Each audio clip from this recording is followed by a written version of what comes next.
Hey guys, स्वागत है आपका हमारे YouTube channel rayon Shah vlogs पे। और जी हाँ, जैसे कि आपने थंबनेल में देखा है, फाइनली हमने अपनी गाड़ी बुक कर दी है। यस, बहुत सारी मशक्क़तों के बाद, बहुत सारे रिसर्च के बाद और थोड़ा सा समय भी लग गया, लेकिन अब हम लोग की गाड़ी बुक हो चुकी है। और आज के व्लॉग में मैं उसी के बारे में आपसे डिस्कस करने वाला हूँ कि हम लोगों ने कौन कौन सी गाड़ियाँ देखी थी, कौन कौन सी गाड़ियों पर रिसर्च किया और फाइनली हमने बुक करी है, तो उसका भी मैं बताऊँगा। और जैसे कि लास्ट 2-3 व्लॉग में आपने हमारे पहले देखा होगा कि हम लोग हंट कर रहे थे, हम लोग पर्सनली विजिट करे काफ़ी सारे शोरूम्स को और ख़ुद टेस्ट ड्राइव करके हमने गाड़ी चला के देखी और तब जाके हमने फाइनली ये निष्कर्ष पे आए और हमने बुक करी है। सो जैसे कि आपको याद होगा कि हमारा जो बजट हम लेके चले थे वो इट वाज अराउंड 10-11 लाख से 14 लाख तक का था लगभग ऑन रोड प्राइस के लिए। तो उसी में हमने रिसर्च करी है। तो ये व्लॉग आप प्लीज़ एंड तक देखिएगा। इन केस अगर आप भी सोच रहे हैं गाड़ी लेने का इस टाइम पे 2023 में, तो ये व्लॉग आपके लिए काफ़ी हेल्पफुल हो सकता है, आपको एक अच्छी गाड़ी फाइनलाइज करने में काफ़ी मदद कर सकता है। तो प्लीज़ एंड तक देखिएगा। 10 से 15 लाख मोटा मोटा ऑन रोड गाड़ी इस टाइम इंडिया में कौन कौन सी हैं, कौन कौन से ब्रांड्स में आती है बेसिकली जो कि कंसिडर किए जा सकते हैं।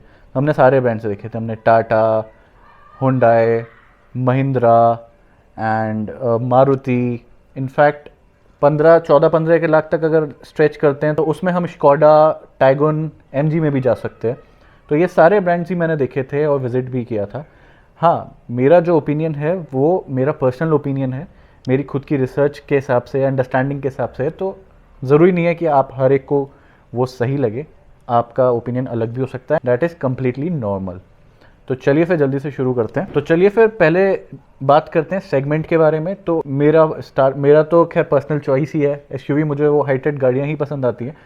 तो उसमें ही 2 सेगमेंट रहते हैं, कॉम्पैक्ट एसयूवी और एक सब कॉम्पैक्ट एसयूवी। सब कॉम्पैक्ट एसयूवी बेसिकली मैं मोटा मोटा बता देता हूँ आपको, वो गाड़ियाँ जो 4 मीटर से कम लेंथ की होती हैं, और कॉम्पैक्ट एसयूवी जो अप टू 4.3 मीटर्स रहती हैं। इसमें कि हमने देखी थी Creta, the most popular car of our country right now, और कुशाक एंड टाइगुन, और एमजी एस्टर भी देखी थी। तो बट ये ऐसा है कि आपको 14 से 15 लाख में इनका बेस या सेकंड बेस वेरिएंट ही आएगा। तो जस्ट इन केस अगर आपको थोड़ी और बड़ी गाड़ी चाहिए बट फीचर्स पे आप कॉम्प्रोमाइज़ कर सकते हो तो आप इनमें देख सकते हो। बट मेरे को ऐसा नहीं था, मेरे को एक बेस्ट प्रोडक्ट चाहिए था। साइज़ का मुझे इतना इशू नहीं था, बट एक बेस्ट प्रोडक्ट चाहिए था जिसमें फीचर्स भी हो। तो मैं मेजरली, मेरी रिसर्च और मेरी सर्च थी कॉम्पैक्ट एसयूवी पे। तो बेसिकली मैं 3 पैरामीटर्स में अपनी रिसर्च को डिवाइड करूंगा और आउट ऑफ 5 में उसमें पॉइंट्स मैंने दिए हैं, 5 being the highest and 1 being the lowest. तो इसमें सबसे पहला आता है सेफ्टी। ऑब्वियसली आजकल बहुत इंपॉर्टेंट है, सबके, हर कोई इसको नोटिस कर रहा है। सबसे बड़ी चीज़, इंपॉर्टेंट तो हमेशा से है, लेकिन अब लोग इस पर ज़्यादा एम्फेसाइज कर रहे हैं, नोटिस कर रहे हैं और कंसिडर कर रहे हैं। तो safety obviously first priority, then second engine power, and the third one is features. सब कॉम्पैक्ट एसयूवी सेगमेंट में जो मेजर आज के टाइम पे गाड़ियां अवेलेबल हैं, Venue, Sonet, Brezza, Nexon and XUV 300। Magnite और काइगर भी है, बट मैं उनको इस कैटेगरी में नहीं रखता हूँ। ये मतलब है सब कॉम्पैक्ट ही, बट ये इस कैटेगरी में मेरे हिसाब से नहीं आती हैं। और भी कुछ छोटे मोटे पैरामीटर्स इंपॉर्टेंट होते हैं, वो भी आप ज़रूर कंसिडर करिए, जैसे कि ब्रांड नेटवर्क कैसा है। सबसे पहले तो शोरूम्स, मल्टीपल शोरूम्स अवेलेबल हैं कि नहीं आपकी सिटी में, एक ही शोरूम है। उसका सर्विस नेटवर्क कैसा है, उनका कस्टमर रिलेशनशिप कैसा है, स्पेयर पार्ट्स अवेलेबिलिटी उस पर्टिकुलर ब्रांड की कैसी है। और बीइंग इंडियन तो एक और इम्पॉर्टेंट फैक्टर होता है जो कि है रीसेल वैल्यू। तो वो भी एक स्मॉल पैरामीटर है, बट आप उसको भी अकाउंट में ले सकते हैं। बात करते हैं अब कौन कौन सी गाड़ी में हमारा क्या क्या एक्सपीरियंस रहा। तो सबसे पहले हमने विजिट करा हुंडई वेन्यू, देखने गए हम हुंडई के शोरूम में। तो वहाँ पे हमने वेन्यू चलाई, देखी। तो गाड़ी अच्छी है, नो डाउट। हुंडई का इंजन बहुत अच्छा है, बहुत अच्छी उसका ड्राइविंग एक्सपीरियंस है, बट वो सेफ्टी वाइज और जो साइज़ वाइज अंदर का जो कैबिन स्पेस है वो मुझे उतना अच्छा नहीं लगा। तो मैं इसको रेटिंग देता हूँ। तो सेफ्टी में मैं उसको आउट ऑफ 5 2 पॉइंट्स देता हूँ। इंजन पावर में 3 पॉइंट्स देता हूँ। If you buy 1 litre turbo engine, अगर आप 1.2 नेचुरली एस्पिरेटेड लेते हैं तो और 1 पॉइंट कम हो जाना है, क्योंकि वो इंजन में तो जान है ही नहीं, बहुत नॉर्मल इंजन है। और फीचर्स में मैं देता हूँ 4 या 4.5 देता हूँ। फीचर्स में वेन्यू, मतलब इस सेगमेंट में आप कह सकते हो वो गाड़ी है जिसमें ऑलमोस्ट सारे फीचर्स हैं। Same story goes for Sonet. Sonet और वेन्यू सिस्टर कंपनीज़ हैं, हुंडई और किया, और आप गाड़ियों को भी सिस्टर कार ही समझ सकते हो, बहन ही है। बट डिज़ाइन और वो अलग है। सोनेट फिर भी मैं लुक वाइज वेन्यू से बहुत बेटर है, एक जो उसका रोड प्रेजेंस है बहुत अच्छा है, बट उसका वही अगेन नेटवर्क और ब्रांड और वो सब चीज़ों के अगर कंपेयर करोगे तो हुंडई उसमें ज़्यादा अच्छा है। तो मैं इन दोनों को साथ में ही मैंने रेटिंग दी है। उसके बाद मैंने विजिट किया हम सब देशवासियों की फेवरेट मारुति ब्रेजा देखी थी, जो अभी नई ब्रेजा आई हुई है, जो कि बहुत हाईली इंस्पायर्ड है हमारी डिस्कवरी से, है ना। तो उसको मैं विज़िट किया, मैंने देखा तो अच्छी गाड़ी है, नो डाउट बढ़िया गाड़ी है, स्पेस भी है और रोड प्रेजेंस उसका बहुत अच्छा है। मतलब मेरे ख्याल से इस सेगमेंट में सबसे बड़ा रोड प्रेजेंस उसी गाड़ी का है, सबसे बड़ी लगती है सड़क पे। लेकिन उसमें भी कुछ शॉर्ट कमिंग्स थे, तो मैं बताता हूँ। जैसे सेफ्टी में उसको मैं दूंगा 3.5 स्टार। लास्ट वाली ब्रेजा की NCAP 4 रेटिंग थी, लेकिन इस वाली की अभी टेस्टिंग नहीं हुई है और इसमें ये लोग बोल रहे हैं कि इन्होंने अपना प्लेटफॉर्म भी चेंज किया है, तो I would give 3.5 star still, क्योंकि अभी तक रेटिंग NCAP की नहीं आई है। इंजन पावर 1.5 लीटर का नेचुरली एस्पिरेटेड आता है, अच्छा है, पावर अच्छी है, बट उतना टॉर्क नहीं मिलेगा आपको, उतना पेपीनेस नहीं मिलेगी कंपैरेटिवली अदर टर्बो इंजन्स के। लेकिन रिफाइंड इंजन है, बहुत अच्छा इंजन है, तो इसको मैं आउट ऑफ 5 3.5 दूंगा। और फीचर्स में अब ये नई वाली ब्रेजा में उन्होंने फीचर्स बहुत अच्छे इंप्रूव कर दिए हैं, बहुत सारी चीज़ें ला दी है, तो वो काफ़ी एक फीचर रिच गाड़ी बन जाती है। तो फीचर्स में मैं उसको दूंगा 4 आउट ऑफ 5। नेक्स्ट हम गए थे अपने देश का लोहा टाटा पे, वहाँ पे हमने देखी हमारी एवरग्रीन नेक्सॉन, जो कि इस टाइम पे दबदबा अपना पूरा बना चुकी है मार्केट पे, इंडियन मार्केट पे। सब कॉम्पैक्ट नहीं, इनफैक्ट ओवरऑल गाड़ियों के सेल्स में अगर आप देखोगे तो नेक्सॉन इज़ इन टॉप 3।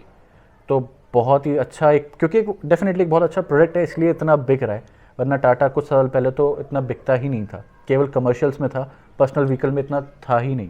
तो नेक्सॉन का आई थिंक सबको ही पता है कि सेफ्टी वाइज बहुत अच्छी है, तो उसमें तो कुछ डिस्कशन बनता ही नहीं है, उसमें मैं 4.5 दूंगा। कंसिडरिंग नेक्सॉन में अभी भी 2 एयर बैग्स ही आते हैं टॉप मॉडल में भी, एटलीस्ट अभी 4 तो आने चाहिए थे, 6 नहीं तो 4 तो आने चाहिए थे, बाकी सब गाड़ियों में है ऑलमोस्ट। और NCAP तो इसकी 5 है ही, सबको पता ही है, जग जाहिर है, तो कुछ बोलने की ज़रूरत नहीं है। तो 4.5। इंजन आते हैं, तो इंजन इसमें, और हाँ ये सारे पेट्रोल इंजन्स के बारे में बात कर रहा हूँ मैं, क्योंकि मुझे पेट्रोल ही लेनी थी। तो इसमें जो आता है 1.2 लीटर का टर्बो आता है, तो वो बहुत अच्छी पावर अराउंड 118 bhp के करीब बनाता है और 180 न्यूटन मीटर का टॉर्क। तो वो बहुत अच्छा मतलब एक्सपीरियंस मुझे लगा चला के, तो इसलिए मैं इंजन में आउट ऑफ 5 4.5 देता हूँ।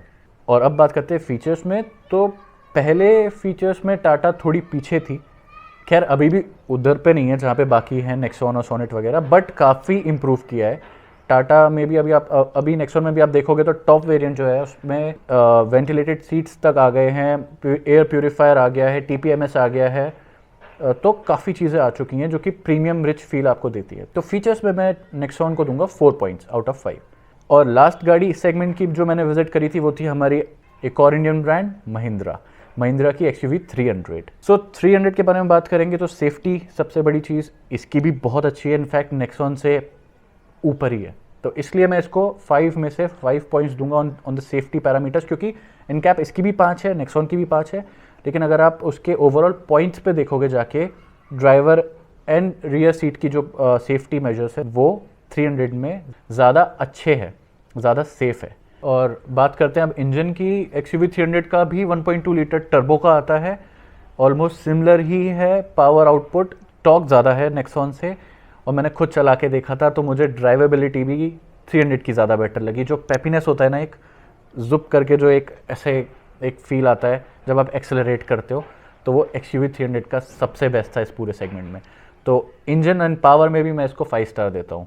अब आते हैं फीचर्स के बारे में, तो फीचर्स के मामले में 300 थोड़ी सी ओल्ड स्कूल टाइप है। इस पर कुछ फीचर्स ऐसे हैं जो कि यूटिलिटी वाइज बहुत अच्छे हैं, बट उतने प्रीमियम और उतने ज़्यादा नहीं है जो बाकी गाड़ियों में मिल रहे, तो फीचर्स में मैं इसको 3 स्टार देता हूँ। तो ओवरऑल ये पूरा 4 गाड़ियों का मैंने सम अप कर दिया है मेरे हिसाब से जो पॉइंट सिस्टम है।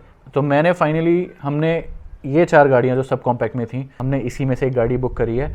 और just to make it little more interesting, मैं आप लोग से चाहता हूँ कि आप लोग गैस करके बताइए कि आपको क्या लगता है कि हमने कौन सी गाड़ी बुक करी, क्योंकि अगले व्लॉग में हम डिलीवरी लेने जाएंगे और उसका व्लॉग दिखाएंगे आपको, और उसमें हम आउट करेंगे कि हमने फाइनली कौन सी गाड़ी ली है। तो देखते हैं फिर आप में से कौन लोग सही गेस कर सकते हैं कि हमने कौन सी गाड़ी बुक करी है। So that's all for this vlog. इस व्लॉग को हम यहीं एंड करते हैं। अगले वीक मोस्ट प्रॉब्ली डिलीवरी आ जाएगी हमारी गाड़ी की, तो हम लोग उसका भी व्लॉग बनाएंगे और फिर PDI में क्या करना था, क्या किया, वो भी हम आपको दिखाएंगे पूरा प्रोसेस। PDI हम कर चुके हैं ऑल्दो, और कुछ उसमें इश्यूज़ भी थे, हर गाड़ी में आते हैं, आए हमने रिकॉर्ड करे और हम आप लोग के साथ भी शेयर करेंगे, ताकि अगर आप भी गाड़ी लेने जा रहे हैं तो डेफिनेटली PDI करें और वो पॉइंट्स मिस ना करें, वरना आपको आगे चल के फिर चक्कर काटने पड़ेंगे। तो इस व्लॉग को यहीं एंड करते हैं इस नोट पे। आई होप आप लोग को ये व्लॉग अच्छा लगा हो। अगर आपकी कोई भी क्वेरीज है गाड़ी के रिलेटेड भी, feel free to ask your questions in the comment section और मैं रिप्लाई करूँगा। सो चलिए फिर मिलते हैं आपसे अगले व्लॉग में। Till then stay safe, be happy, bye bye.